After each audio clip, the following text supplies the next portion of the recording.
Mainly, Mr. Chair, is the crime of plunder.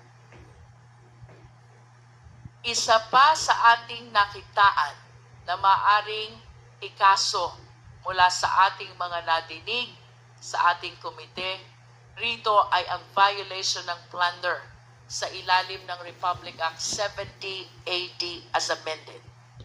Ang basis po natin ay lahat ng mga nakalap na impormasyon patungkol sa paggasta di umano ng OVP at ng Department of Education ng confidential funds sa ilalim ng pamumuno ng ating Vice Presidente. Mapapansin po natin na wala pong naipakita na ebidensya kung saan totoong napunta talaga ito.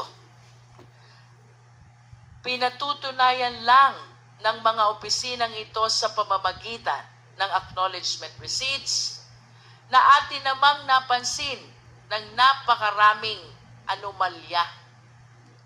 Pareho ang sulat, pareho ang pirma, pareho ang tinta ng ballpen. Ang impossibility na ito ay na-disperse ayon sa dami ng resibo sa iisang araw lamang. At isama na din po natin ang mga nadiskubre nating pangalang Mary Grace Piatos at Kokoy Villamin na napatunayan na wala sa database ng Philippine Statistics Authority. Ang isang konklusyon na aming nakikita sa mga ito ay hindi tunay, pineke lamang ang mga ito upang maipamukha lamang na ginasta ito para sa surveillance activities upang magamit ang pondong ito sa ibang kagamitan o pansariling interes. Ano nga ba ang plunder, Mr. Chair? Sa ilalim po ng Section 2 ng ating Anti-Plunder Act, nakasaad dito, any public officer who by himself or in connivance with members of his family, relatives by affinity or consanguinity, business associates, subordinates, or other persons amasses, accumulates, or acquires ill-gotten wealth through a combination or series of overt or criminal acts in the aggregate amount or total value of at least 50 million pesos. Nakasaad din rito na ang penalty ng paglabag ay reklusyon perpetua na may katumbas na 20 years and 1 day hanggang 40 years. I wish to add, Mr. Chair, na ito pong kasong ito, considering the penalty of reclusion perpetua is non-bailable. Kalakip din po ng penalty na ito ang perpetual absolute disqualification, which includes deprivation of such person from holding public office and employment kahit pa manalo sa eleksyon. Kaya naman, Mr. Chair, ang plunder sa madaling salita ay ang pagnanakaw ng pera mula sa kaban ng bayan na may halaga na higit sa 50 million pesos sa pamamagitan ng paggawa ng ibang krimen. Next slide, please. Kung makikita po natin sa ating screen, mayroong total na 7 umaabot sa 612,500,000 pesos. Ang 4 na tseke ay mula sa OVP, umabot ng 500 million pesos, at ang 3 pang tseke ay mula sa DepEd na nagkakahalaga naman ng 112,500,000 pesos. Mr. Chair, ang nabanggit na halaga 612,500,000 pesos. Lagpas sa 50 million pesos na required para sa kasong Plunder. Ang mga checking ito ay lahat nakapangalan kay Ms. Gina Acosta bilang Special Disbursing Officer ng DepEd. Inamin niya sa atin na imbis na i-disburse niya ito as confidential expenses, ay sinunod ang utos ng Vice Presidente na ibigay ang pera sa kanyang security officer. Dito naman po sa Department of Education, ang payee sa mga cheque ay ang Special Disbursing Officer Edward Fajarda,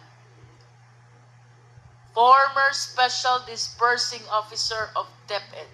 Inamin rin niya na nung nakaraang hearing na ang perang kanyang natatanggap ay kanyang ibinibigay sa security officer sa utos din ng ating Vice Presidente.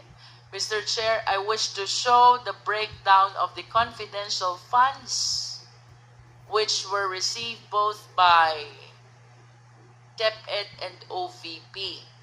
For OVP, Mr. Chair, for clarity, we have 125 million, that is last quarter of 2022, and then 125 million for the first, second, third quarters of 2023, total of 375. So 2022, which is 125, and 2023, which is 375, that is 500 million in total confidential funds utilized by the Office of the Vice President, Mr. Chair.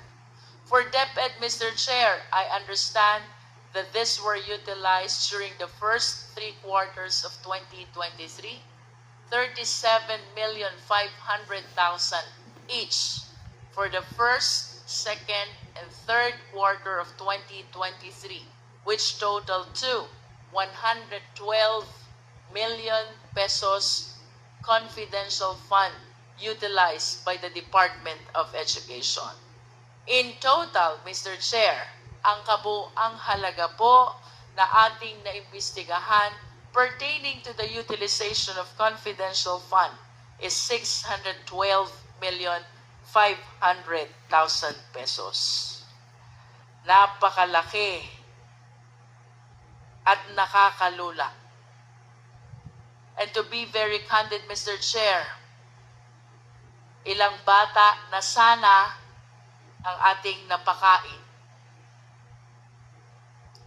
Ilang bata na sana ang ating napaaral. At ilang pamilya na sana ang ating nabigyan ng bahay. Mr. Chair, considering that the amounts involved here far surpass the threshold for plunder, na mas kilala bilang pandarambong, it is my humble position na dapat po talaga ay maipagpatuloy at mapalalim pa ang investigasyon upang malaman kung sino ang nakinabang sa perang ito. Such an investigation may not be for Congress to conduct anymore. Again, our ultimate purpose here is to legislate. Such an investigation, however, we will ensure will be conducted, Mr. Chair. Hindi po basta-basta ang mga pangyayaring natuklasan natin rito. Finally, Mr. Chair, ayon po sa isang Supreme Court decision, this is Macapagal Arroyo versus People, GR numbers 220598 and 220953, dated July 19, 2016.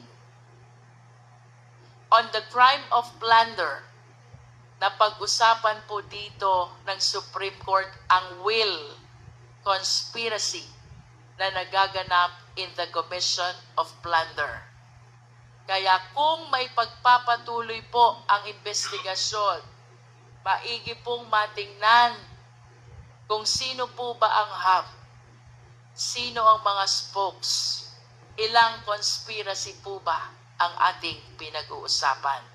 In other words, Mr. Chair, we will look forward that as the other agencies conduct an in-depth investigation on this, we will look forward sino ang hub, sino ang sentro, sino ang nakikinabang dito sa alleged will conspiracy na ito.